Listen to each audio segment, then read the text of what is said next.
Hello everyone, I hope you are all doing fine. So let's start about our today's topic, that is the cell biology, right? So what is cell biology? First we have to think about what is cell. So cell क्या होता है? Cell होता है एक organism का, एक living organism का basic structural and functional unit of life. Basic structural इसीलिए कहा जाता है क्योंकि बहुत सारे सेल को लेकर ही एक ऑर्गेनिज्म का स्ट्रक्चर बनता है, right? Just like a brick in A building. Brick का जैसे काम होता है एक छोटा छोटा ब्रिक का, वैसे तरह एक छोटा छोटा सेल का भी वही काम होता है स्ट्रक्चर देने में एक लिविंग ऑर्गेनिज्म को, राइट? उसके बाद फंक्शनल क्यों कहा जाता है? Because it is called functional because जो भी लिविंग ऑर्गेनिज्म में जितने भी मेटाबॉलिक प्रोसेस होते हैं, चाहे वो एक्सक्रीशन हो, लोकोमोशन हो, जो भी कुछ होता है एक लिविंग सेल में, एक लिविंग ऑर्गेनिज्म में, वो सेल से ही स्टार्ट होता है, राइट? सो इसीलिए सेल को कहा जाता है the basic structural and functional unit of life, right? Okay, so let's start about our today's topic. So study of the cell will be called as the cell biology. That's simple, right? Also the study of cell, in other words, is called as the cytology, right? In this topic we will be talking about all the different kind of processes, like the structure of a cell, the function of a cell. All this we will talk about in this topic only, right? uh, okay. So what is a cell? It is the basic structural and functional unit of any organism. So जब भी हम organism की बात करते हैं, वहाँ दो term आता है. एक तो होता है यूनिसेलुलर ऑर्गेनिज्म, दूसरा होता है मल्टीसेलुलर ऑर्गेनिज्म. यूनिसेलुलर ऑर्गेनिज्म वो होता है जो एक सिंगल सेल के अंदर ही अपने सारे metabolic processes, just like digestion, excretion, locomotion, वो एक सिंगल सेल के अंदर ही कंप्लीट कर लेता है. जैसे कि एमोइबा, पैरामीशियम, इनको किसी के ऊपर डिपेंडेंट होने की जरूरत नहीं है.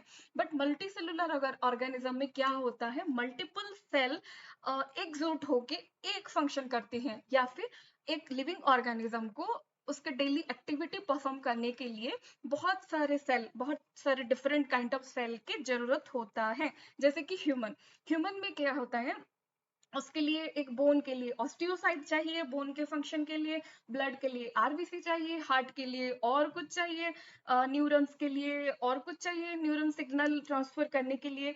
इसीलिए मल्टी सेलुलर ऑर्गेनिज्म में यूनिसेलुलर ऑर्गेनिज्म की तरह डिपेंडेंसी ज्यादा होती है एक सेल के दूसरे सेल की तरफ. सो इधर हम दो टर्म पढ़ चुके हैं, that is the unicellular organism and multicellular organism. You all know about this, right? So next talk about what is the capability of a unicellular organism. That is the first one is the independent existence, जो कि मैं आप लोगों को बता चुकी हूँ कि independently exist कर चुके हैं. इन्हें अपनी existence के लिए दूसरों के ऊपर dependent होने की कोई जरूरत नहीं होता है. दूसरे होता है कि performing the essential life function. Okay, एक सेल के अंदर ही ये लोग सारे एसेंशियल लाइफ फंक्शन को कर सकते हैं. Okay, so anything less than a complete structure of a cell doesn't ensure independent living. अगर सेल से कुछ भी कम हो तो उसे हम इंडिपेंडेंट लिविंग के नहीं बोल सकते कि वो बच सकता है, वो लिविंग नहीं हो सकता अगर कुछ भी लेस देन ए सेल हुआ तो, राइट? उसके बाद आते हैं कि कहाँ से सेल वर्ड स्टार्ट हुआ, राइट? सो आते हैं ये रॉबर्ट हुक. आप सबने हुक्स लॉ तो पढ़ा ही होगा, नहीं पढ़ा होगा तो फिर दूसरे चैप्टर में आ जाएगा. फिजिक्स में एक स्ट्रेन को लेकर ए लॉ है, हुक लॉ. हुक्स लॉ जो होता है ना, वो रॉबर्ट हुक ने ही दिया था. ये महाशय है एक इंजीनियर, राइट? ये जो है उनके पास एक माइक्रोस्कोप था जो कि उस जमाने में बहुत कम लोगों के पास था. तो इन्होंने क्या किया, एक ओक ट्री में जो कॉर्क होता है ना, जो कैम्बियम जो बार्क में होता है, वो ट्री के बार्क को लेकर ये क्या किए, माइक्रोस्कोप के अंडर ऑब्जर्व करने लगे. उन्हें क्या दिखा, एक छोटा छोटा कंपार्टमेंट दिखने लगा. छोटा कंपार्टमेंट जो कि हनीकॉम्ब के स्ट्रक्चर से मिलता जुलता था. ओके, सो इन्होंने पहले क्या किया हुआ था, एक जेल गए थे जहां बोला जाता है कि वो एक छोटा छोटा सेल बोला जाता है ना, जिसमें छोटे छोटे लिविंग मतलब होता है, जेल में होता है जो कंपार्टमेंट होता है, उसे सेल बोला जाता है. तो ये उसी सेल जो कि बोला जाता है सेल्यूली, लैटिन में इसे बोला जाता है सेल्यूली, राइट। ये इसी को फॉलो करके वो जो डेड जो कंपार्टमेंट के दिखे थे ना, उनको सेल के नाम दे चुके, ये उसे सेल के नाम दे दिए। Okay, so he was the first to see a cell but it was dead, right. ये आपको याद करना है, ये ये डेड सेल को ही ऑब्जर्व किए थे, right. He was the first to discover a cell but it was a dead cell, ठीक है।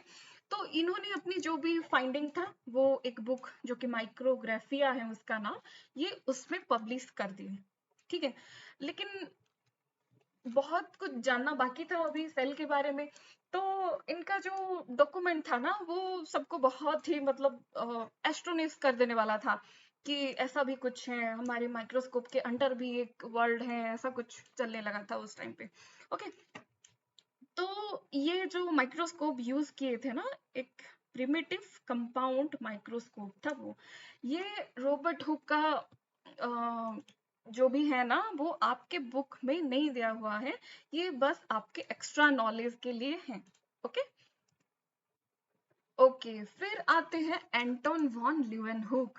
ये वो महाशय थे जिन्होंने एक लाइव सेल को पहली बार माइक्रोस्कोप में देख लिया था, ठीक है।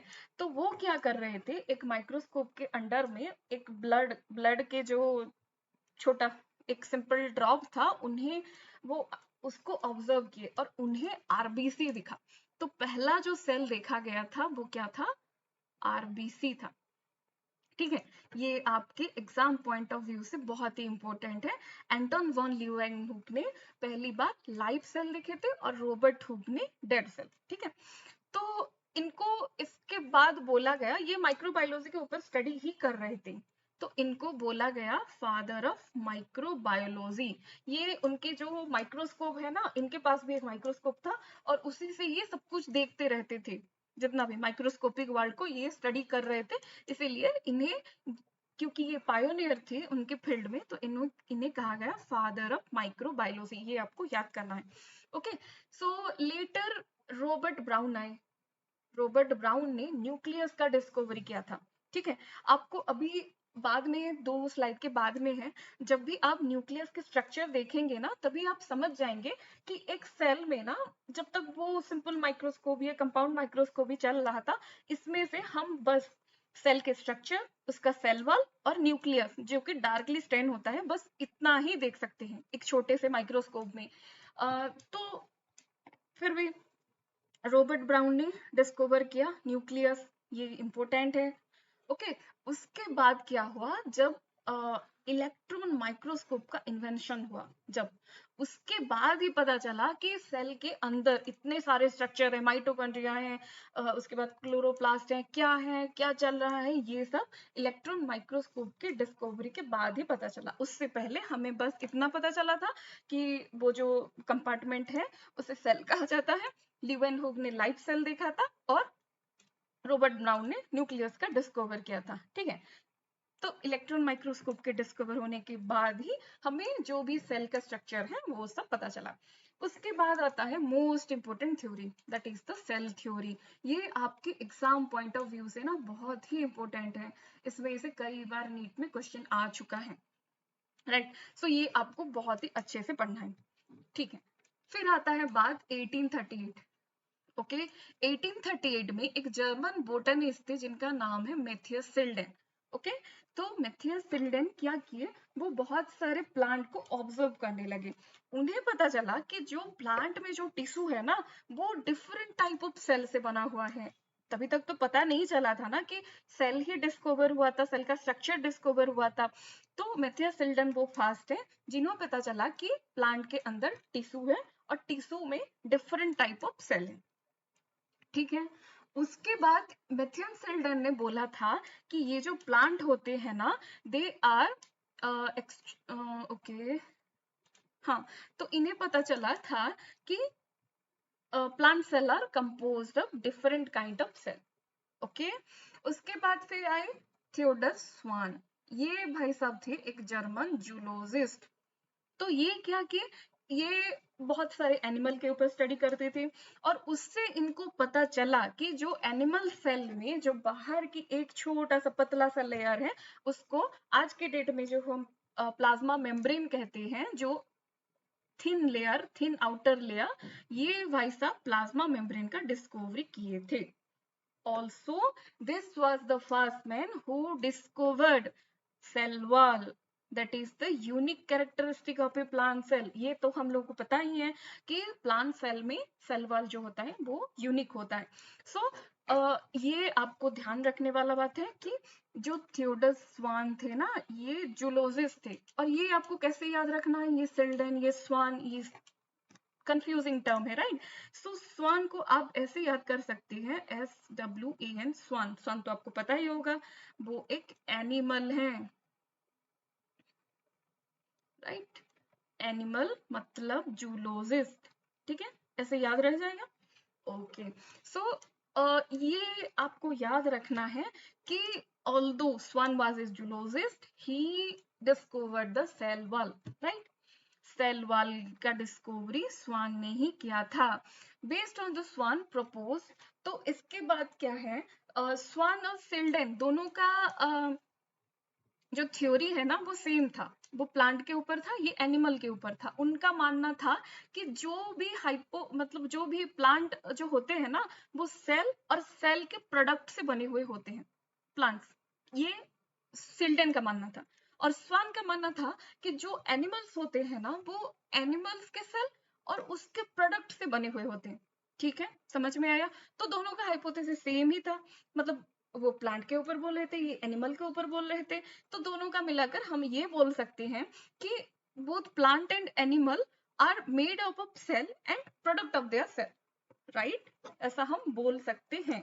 तो इन्होंने भी यही किया और वो दोनों प्लांट और एनिमल को मिला के एक ही थ्योरी दी। सो ये क्या किए, जो फर्स्ट लॉ जो सेल थ्योरी का था वो तो यही था कि cell is the basic structural and functional unit of life. ये तो क्लियर है आप सबको, क्योंकि ये बहुत पहले से ही पता चल चुका था। उसके बाद सिल्डन ने बोला, सिल्डन और स्वान के दोनों जो डेफिनेशन थे ना, उनको मिला करके ये बोला गया कि जितने भी लिविंग ऑर्गेनिज्म हैं वो सेल से और सेल के प्रोडक्ट से बने हुए हैं। ठीक है, ये तो आप लोगों को हो गया। अभी अभी आए Rudolf Virchow, the game changer. Okay okay, so Rudolf Virchow 1855 में आए। तभी तक यही चल रहा था, 1838-39 से 1855 तक यही चल रहा था। ये बोले ये बोले कि ये जो सेल है वो प्री एग्जिस्टिंग सेल से बने हुए होते हैं, जो कि ये लोग बोल नहीं पाए थे, बता नहीं पाए थे कि कहाँ से बन रहा है सेल, राइट। सो ये जो लाइन है एग्जैक्टली यही लाइन था, ओमनी सेलुला ई सेलुला, जिसे बोला जाता है कि all cells arise from a pre existing cell. ये आपके एग्जाम के पॉइंट ऑफ व्यू से ना बहुत ही इंपॉर्टेंट है, राइट। ठीक है, तो रुडोल्फ विर्च्यू का मानना था 1855 में कि जितने भी सेल होते हैं वो एक प्री एग्जिस्टिंग सेल से ही बने हुए होते हैं। सो अभी जो सेल थ्योरी जो सिल्डन एंड स्वान के बना हुआ होता है, उसमें एक न्यू मॉडिफिकेशन आ जाता है, जिसमें यही रहता है, 3 पॉइंट रहता है उसमें, that all living organism are composed of cell and product of cell and all cell arise from a pre existing cell.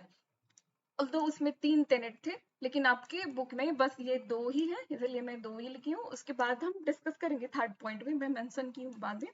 Okay, सो आप लोगों को पता ही है, दिस इज मैथियन सिल्डन, जो कि बोटनिस्ट थे, जर्मन बोटनिस्ट। उन्होंने बोला था कि लिविंग जो प्लांट की सेल है उसमें टिश्यू होता है, टिश्यू के अंदर बहुत सारे टाइप का सेल होता है प्लांट सेल में, राइट। ये सिल्डन का मानना था। अभी स्वान तो आप लोगों को पता ही है, इन्होंने सेल वाल बोला था, सेल मेम्ब्रेन के बारे में भी बोला था इन्होंने, और दोनों ने मिलाकर सेल थ्योरी दी थी। ये है रुडोल्फ विर्चो, ओमनी सेलुला ई सेलुला, ठीक है। Okay, so next move to the, okay, so अभी है समरी, सेल थ्योरी का समरी। सो फर्स्ट पॉइंट यही है कि all organism are made up of cell.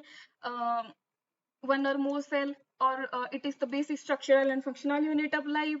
और यही बोला गया कि ऑर्गेनिज्म सेल से बने हुए होते हैं और सेल के प्रोडक्ट से बने हुए होते हैं।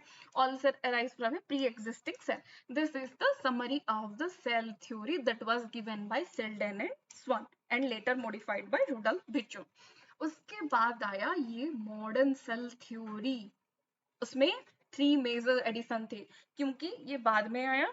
और ये सब जो पॉइंट्स है ना, ये सेल थ्योरी में एक्सप्लेन नहीं किया गया था, क्योंकि उस टाइम में जितना प्रिमिटिव, मतलब बहुत ही दिक्कत होता होगा, इतना बहुत लिमिटेड रिसोर्स था, बहुत ही कम जानने को था। उसके बाद जब इलेक्ट्रॉन माइक्रोस्कोप आया, बहुत कुछ डिस्कवरी हुआ, उसके बाद ये 3 मेजर एडिशन है। ये आपके बुक में तो नहीं है, लेकिन ये आपको जानना चाहिए, ठीक है।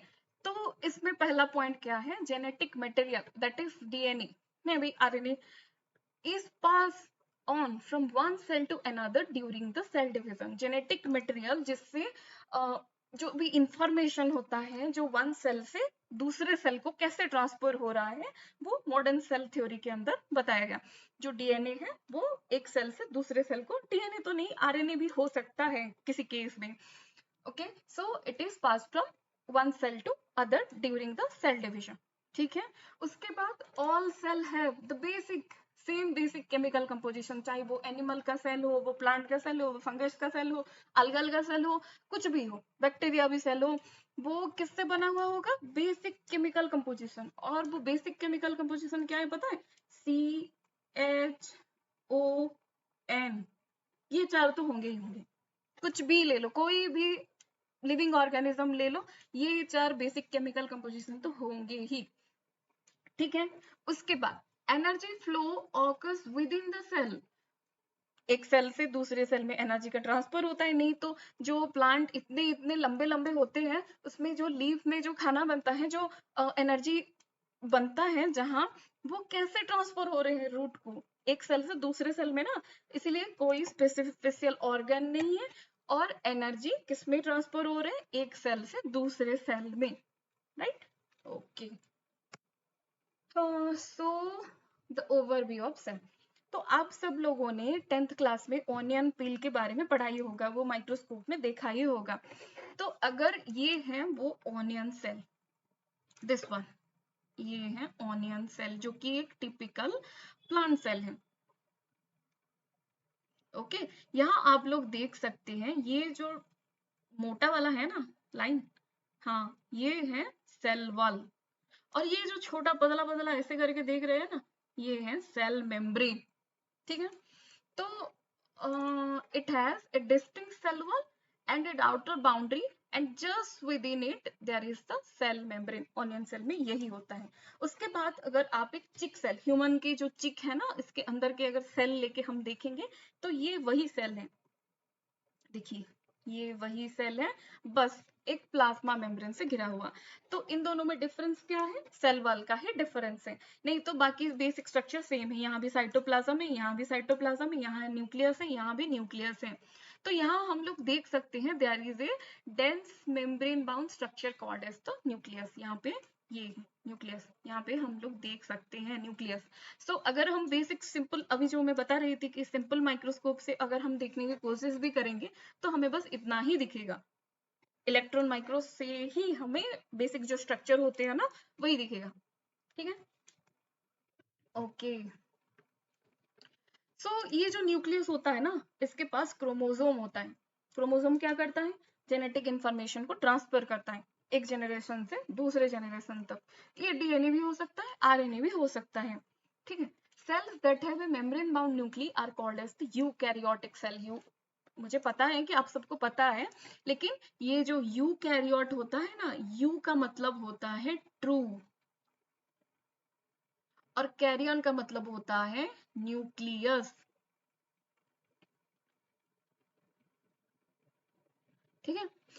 तो इसका मतलब ट्रू न्यूक्लियस, जिसके न्यूक्लियस के अराउंड एक मेम्ब्रेन होता है ना, उसको ट्रू न्यूक्लियस कहा जाता है। और उस लिविंग ऑर्गेनिज्म को, या फिर उसको जो सेल होता है ना, वो उसको कहा जाता है यूकैरियोटिक सेल, और जिसके पास true membrane bound structure, true membrane bound nucleus नहीं होता है, उसे हम कहते हैं प्रोकैरियोट, राइट, उसे हम कहते हैं प्रोकैरियोट, ठीक है। Okay, so in both prokaryotic and eukaryotic set, there is a semi-fluid matrix called as cytoplasm that occupies the volume of the cell. इसका मतलब क्या है, ये जो स्ट्रक्चर हम लोग देख रहे हैं ना, ये जो न्यूक्लियस जहाँ पे है और जो भी छोटा छोटा ऑर्गेनेल होता है, जो बड़ा सेल भी ले लेते हैं चलो, तो उसमें जो इन लोगों को पकड़ के एक मतलब ऐसे प्लेटफॉर्म देता है ना जहाँ ये लोग रह सकते हैं, वो होता है साइटोप्लाज्म सेल का। तो सेल का साइटोप्लाज्म बहुत ही इंपॉर्टेंट रोल प्ले करता है। तो ये क्या करता है, जितनी भी सेल्यूलर एक्टिविटी होता है ना सेल में, ये सबके लिए एक बेस देता है, एक प्लेटफॉर्म देता है जहाँ एक्टिविटी हो सके, राइट। तो सेल डिवीजन से लेके ट्रांसपोर्ट तक कुछ भी जो भी चाहिए वो सेल साइटोप्लाज्म में आप लोगों को मिल जाएगा। So other various chemical reaction, जो भी केमिकल रिएक्शन होता है ना, वो लिविंग स्टेट में एक सेल के अंदर वो सेल साइटोप्लाज्म में ही होता है। ये दोनों पॉइंट आपके लिए इंपॉर्टेंट हैं। ये जो मेन एरेना होता है ना, ये डायरेक्टली आता है, ओके, ठीक है। तो beside the nucleus there are many other organelles, ठीक है, membrane bound organelles that are found in case of the eukaryotic cell. In the prokaryotic cell there is no membrane bound structure you will found in the cytoplasm, but eukaryotic case में as it is a true nucleus, वो बड़ा है, उसका powerful है, इसीलिए इसके पास और भी दूसरे सारे मेम्ब्रेन बाउंड ऑर्गेनेल होते हैं, जैसे कि एंडोप्लाज्मिक रेटिकुलम, जैसे कि गोल्गी कॉम्प्लेक्स, जैसे कि lysosome, mitochondria, microbodies and vacuole, जो कि प्रोकैरियोट्स में एब्सेंट रहते हैं। उसके अलावा एक ऐसा ऑर्गेनल है राइबोसोम, जो कि दोनों प्रोकैरियोटिक सेल और यूकैरियोटिक सेल दोनों में पाया जाता है। ओके, सो मैं एक बात बताती हूँ जो कि इम्पोर्टेंट तो नहीं है, लेकिन ये याद रख लोगे ना तो दिक्कत नहीं होगा फिर आगे, ठीक है। तो ये जो ओरिजिन है ना, ये है लूसा, ये फर्स्ट लिविंग सेल था, ओके। इसके बाद यहाँ से डाइवर्ट होके यहाँ पे यूकैरियोट आए और यहाँ पे प्रोकैरियोट आए। तो जो राइबोसोम का जो क्या बोल सकते हैं उत्पत्ति हुआ है, वो यहीं से हुआ है, इसीलिए ये दोनों यूकैरियोटिक और प्रोकैरियोटिक सेल में है। ये आपको तो इम्पोर्टेंट नहीं है, लेकिन इवोल्यूशनरी पॉइंट ऑफ व्यू से यही हुआ था कि लूसा पहले था, एक फर्स्ट जो सेल था, उसके बाद राइबोसोम का डेवलपमेंट हुआ था, उसके बाद ही यूकैरियोटिक प्रोकैरियोटिक सेल आए हैं, ये थ्योरी के हिसाब से है, ठीक है। ये आपको याद रखने की जरूरत नहीं है, बस आपको इतना याद रखना है कि राइबोसोम जो होता है बोथ प्रोकैरियोटिक और यूकैरियोटिक सेल में होता है। Also ribosome are non membrane bound organelle, ठीक है, ribosome is a non membrane bound organelle. Within the cell, ribosome are found not only in the cytoplasm but within the two organelle. हाँ, तो अभी हम पढ़ते हैं कि राइबोसोम कहाँ कहाँ मिलता है, ठीक है। तो राइबोसोम कहाँ कहाँ मिलता है, एक तो साइटोप्लाज्म में मिलता है, दूसरा मिलता है क्लोरोप्लास्ट में, क्योंकि ये सेमी इंडिपेंडेंट ऑर्गेनेल हैं, इन्हें अपने फंक्शन के लिए बस कुछ ही फंक्शन के लिए सेल के ऊपर डिपेंड होना पड़ता है, क्लोरोप्लास्ट और माइटोकॉन्ड्रिया को, ठीक है। ये दोनों सेमी ऑटोनोमस ऑर्गेनेल हैं, इसीलिए इनके पास इनके खुद के राइबोसोम होते हैं। ये क्या होता है हम लोग बाद में पढ़ेंगे कि क्लोरोप्लास्ट और माइटोकॉन्ड्रिया क्यों सेमी ऑटोनोमस है, ये आपको याद रखना है, ठीक है। ओके, तो क्लोरोप्लास्ट और माइटोकॉन्ड्रिया दोनों सेमी ऑटोनोमस ऑर्गन होने के लिए इनके पास, क्लोरोप्लास्ट और माइटोकॉन्ड्रिया के पास राइबोसोम इनके खुद के अंदर होते हैं, और रफ एंडोप्लाज्मिक रेटिकुलम के ऊपर भी देखा जाता है। तो रफ एंडोप्लाज्मिक रेटिकुलम क्या है, ये हम धीरे धीरे आगे पढ़ेंगे, ठीक है। ऑल्सो एनिमल सेल में एक ऐसा ऑर्गेनेल होता है जिसको हम बोलते हैं सेंट्रोसोम। ये सेंट्रोसोम क्या करता है ना, ये भी एक मेम्ब्रेन बाउंड ऑर्गेनेल नहीं है, और ये हेल्प करता है एनिमल को during the time of cell division, और ये भी पाया जाता है as a non membrane bound organelle और एनिमल सेल में जो भी कि यूकैरियोटिक है, ठीक है। ये एक इम्पोर्टेंट पॉइंट है, ये आप याद कर सकते हैं। और ये 4 पॉइंट जहां जहां भी ये राइबोसोम प्रेजेंट होता है, ठीक है। ओके, अभी आते हैं हम सेल के साइज और शेप के ऊपर।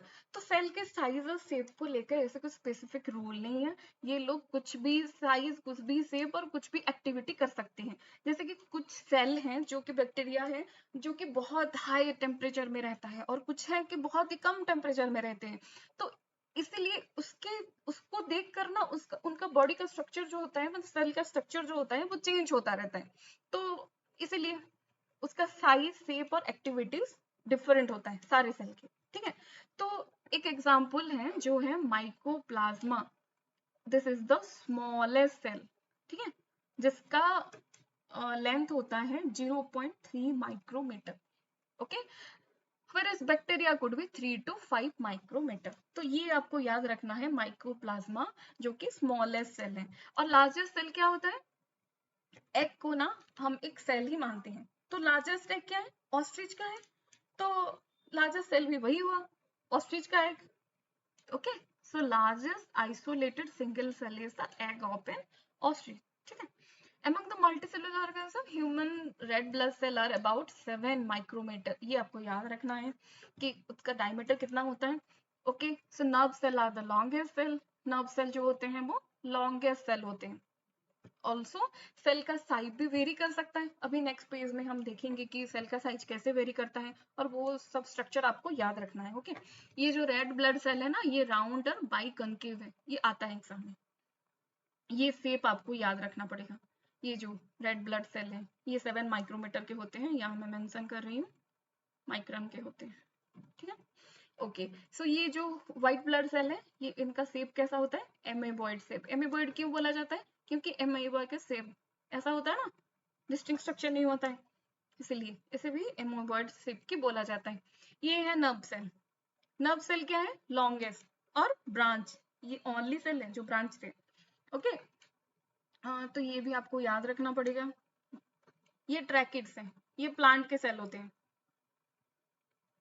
ओके। ट्रैकिड्स का फंक्शन होता है वाटर के ट्रांसपोर्ट के टाइम में ये काम आते हैं। और ये कलमनर एपिथेलियल सेल, देख रहे हैं, लॉन्ग एंड नैरो, ओके। ये मेनली पाई जाते हैं हमारे एपिथेलियल टिश्यू में, जो कि सेल के लाइनिंग में होते हैं, मतलब टिश्यू के लाइनिंग में, स्किन में होते हैं। ये सब कलमनर एपिथेलियल सेल हैं, ठीक है। और ये है मेसोफिल सेल, ये कहाँ पाए जाते हैं? ये भी प्लांट में। लीफ का जो मेजर पार्ट होता है ना, जिसमें फोटोसिंथेसिस होता है, वो मेसोफिल सेल में ही होता है, okay. Okay, so now let's summarise क्या क्या हम लोग अभी तक पढ़े हैं। तो सेल के टाइप कितने टाइप के होते हैं? यूनिसेलुलर हो सकते हैं, मल्टी सेलुलर हो सकते हैं।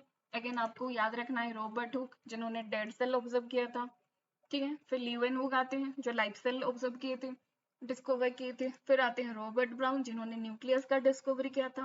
फिर सिल्डन और स्वान के बारे में तो आपको पता ही है, सारे डाटा दे चुका है, ठीक है। तो सिल्डन एक बोटनिस्ट थे और स्वान एक जूलॉजिस्ट थे, कैसे याद रखना है? वो स्वान के, ठीक है, ओके। फिर आते हैं रोडल्फ बिरचू, जिन्होंने ओमनी सेलुला बोला था, ठीक है। All cell arise from pre existing cell, ये आता है सेल थ्योरी। सेल थ्योरी का तीनों पॉइंट आपको याद होने चाहिए। उसके बाद आते हैं वो plant cell and animal cell, उसमें मेजर डिफरेंस जो है वो सेल वॉल का था। और जो सेल वॉल का डिस्कवरी किसने किया था? स्वान ने, ये आपको बोलना नहीं है। स्वान जूलॉजिस्ट होने के बावजूद भी सेल वॉल का डिस्कवरी इन्हीं ने किया था, भूल से भी मत लिख देना कि सिल्डन ने किया था, ठीक है, ओके।